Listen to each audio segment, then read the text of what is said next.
غمونه یې پس کلو په پوکلو نه کمیږي غمونه یې پس کلو په پوکلو نه کمیږي نن دا سړی نشه ولې د بنګ کوي خراب ډېر دا شعر بیا وایي ما د خپل ځان سره څه وکړل د جهان سره څه ما د خپل ځان سره څه وکړل د جهان سره څه په دې ریښې ریښې ګریوان به د جانان سره څه لا پوره نه شو ښه نیمګړی شو نیمګړی ارمان لا پوره نه شو ښه نیمګړی شو نیمګړی ارمان زړګي یو وایي چې وکړو د ارمان سره څه بسم الله الرحمن الرحیم د مشال ټي وي قدرمنو کتونکو سلامونه نیکې هیلې او احترامات مې ومنئ هیله ده چې په صحت په روغ جوړ یئ د مشال ټي وي په ملغلرې پروګرام کې یو ځل بیا د نوي ملغلرې سره زه یم ستاسو ورور حمید الرحمن همدرد مینوالو نن به سره د داسې ملغلرې پیژنګلو کول غواړم څوک چې د سوات دیولۍ کلي اوسېدونکی دی او هم هلته یې په کال 1976 کې یعنې 1980 کې سترګې غړولې دي د یوسفزۍ پښتو ادبي ټولنې موجوده صدر ښاغلي محمد اقبال مخلص صاحب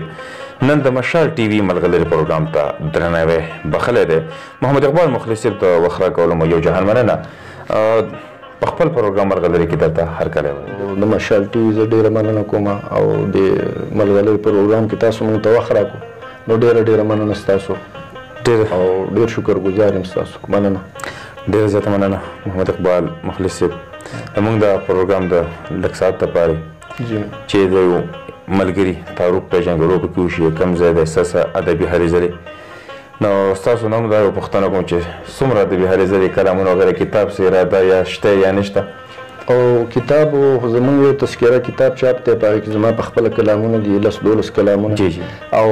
انشاءالله کوشش کوم کتاب د دغه نه علاوه زما نه دی چاپ او اندازه مې دا ده چې کتاب به کومه که خیري خو څه لږه نیمګړتیا پکې ده په هر حال او ډېره زر ده چې انشاءالله نوم دواره څه غوره کړی نوم خو سوچ دې نه کړی نه مې دی کړی شاید چې بیا د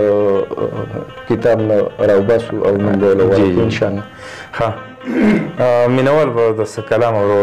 اورېدلو تمه لري نو غواړم چې زموږ د مینوالو سره یو کلام شریک چې موږ ته هم خوندونه ور زموږ د مینوال ته ډېره مننه او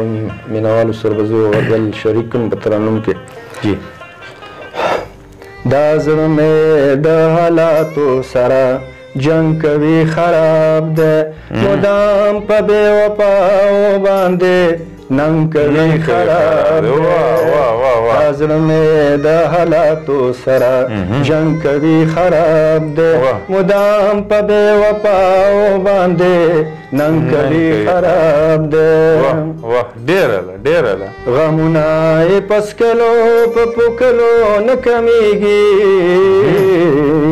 غمونه یې پس کلو په پوکلو نه کمیږي نن دا سړی نشه ولې د بنګ کوي خراب ډېره دا شعر بیا وایي غمونه یې پس کلو په پوکلو نه کمیږي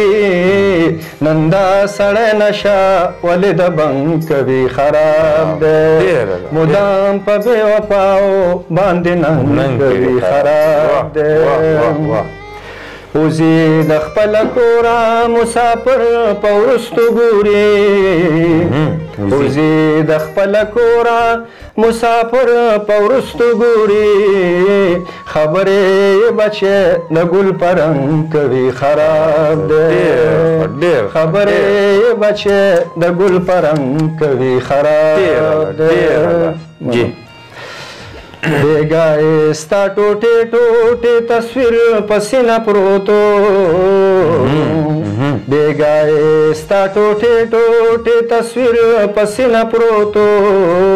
په زړه کې تمنا ستا د پالنګ کوي خراب دی په زړه کې تمنا ستا د پالنګ کوي خراب دی مدام په بې وفاو باندې ننګ کوي خراب دی ګل رنګه ګلالیا ستا دیدنې په ځان سود دی ګل رنګه ګلالیا ستا دیدنې په ځان سود دی جړه ستا لیونی ستا نه پسند کوي خراب دی ډېر ښکلی ډېر ښکلی جړه ستا لیونی ستا نه پسند کوي خراب دی مخلص چې خپل احساس لکه دشمن ساتي په زړه کې مخلص چې خپل احساس لکه دشمن ساتي په زړه کې ستمونه پرې هر وخت رنګ په رنګ کوي خراب دی ستمونه پرې هر وخت رنګ په رنګ کوي خراب دی مدام په بې وفاو باندې ننګ کوي خراب دی دا زړه مې د حالاتو سره جنګ کوي خراب دی مدام په بې وفاو باندې ننګ کوي خراب دی دا و محمد اقبال مخلص صاحب چې تاسو ته خوندور او په زړه پورې کلام په ترنم کې واورېدو ما خو ته ډېر زیات خوندونه واخیستو هیله ده چې ستاسو به هم ډېر زیات خوښ شوی زمونږ د پروګرام وخت سرته رسي تر بلې خپرونې پورې خپل ورور حمید الرحمن همدرد او محمد اقبال مخلص صاحب ته اجازه ورکوي ښاد آباد او بریالي اوسئ